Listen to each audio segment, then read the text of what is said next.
કોંગ્રેસના સુરત લોકસભાના ઉમેદવાર નિલેશ કુંભાણીનું ફોર્મ રદ થઈ ગયા બાદ ભાગતા ફરી રહ્યા છે. ઘરની બહાર પોલીસનો ચુસ્ત બંદોબસ્ત. સવારે મીડિયા સાથે વાત કરવાનું પછી ના દુરસ્ત હોવાનો મેસેજ કરી ફરીથી ભૂગર્ભમાં.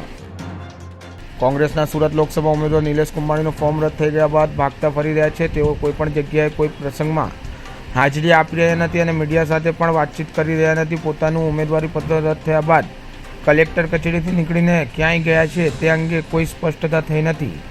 જો કે ગઈકાલે નિલેશ કુંભાણી સુરતમાં આવી ગયા હોવાની વાત રહેતી થઈ હતી.